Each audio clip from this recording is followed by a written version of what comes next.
Well, let's pick up the story now with SABC News correspondent in Washington, D.C., and Kate Fisher joins us now. Hi, Kate. A big deal here in South Africa, as you can see. How's it being reported in the U.S.? A big deal here as well, given that South Africa is a key economic partner, but also political partner, the biggest ally that the US really has in Africa. This morning so far, there has been, it's around the middle of the day here in the US. There hasn't been any fresh response from the White House.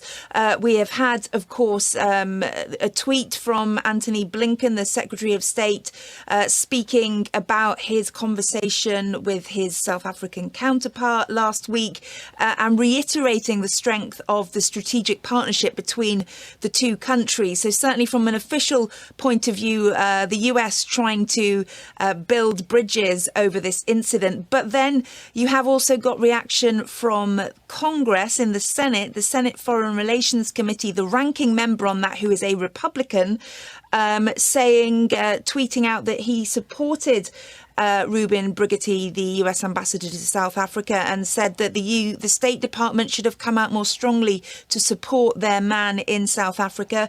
And he said that it was important that he did this, and that he slammed South Africa's anti-American screeds and maltreatment, saying that he'd spoken honestly about an issue of grave concern to US national security. So a bit more grumblings on the Republican side, but the Biden administration trying to sort of suggest that nothing to see here, everything's okay.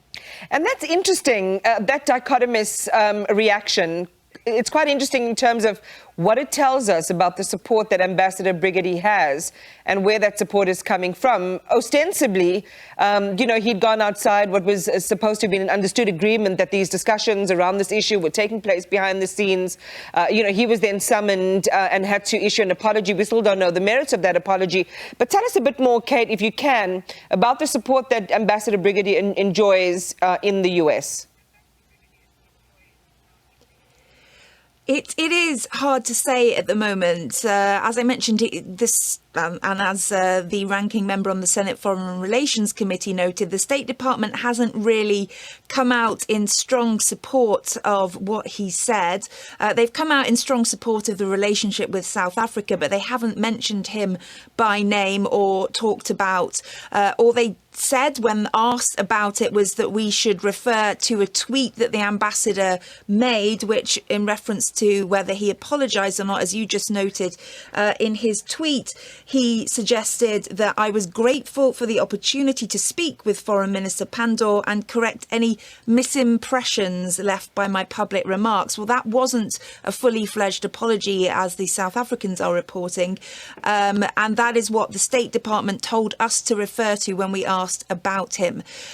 So it's not that clear, to be honest. All of this seems a little bit shrouded in mystery, but certainly the State Department not coming out very strongly in support of their man in Pretoria.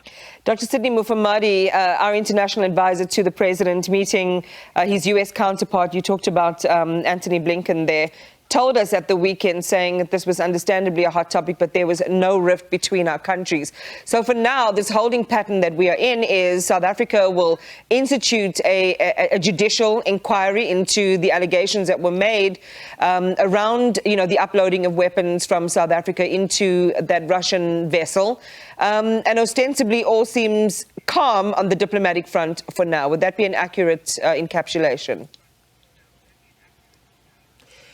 Yeah, I think so. This question over whether there would be secondary sanctions imposed on South Africa seems to have been played down over the weekend. In your report there, we also know that the South African finance minister gave an interview to Bloomberg news organisation, saying that he believed that there would be no sanctions issued on South Africa over this. He sounded confident about the relationship going forward. So certainly at the moment, there has certainly been no knee-jerk reaction from the US.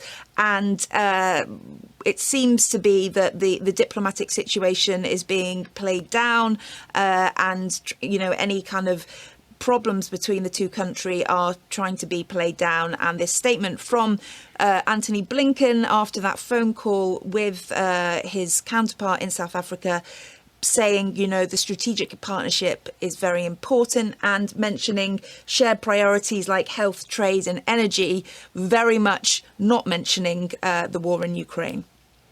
It's going to be an interesting few weeks ahead of us. Thank you so much, Kate, for the update. SABC News correspondent in Washington, Kate Fisher.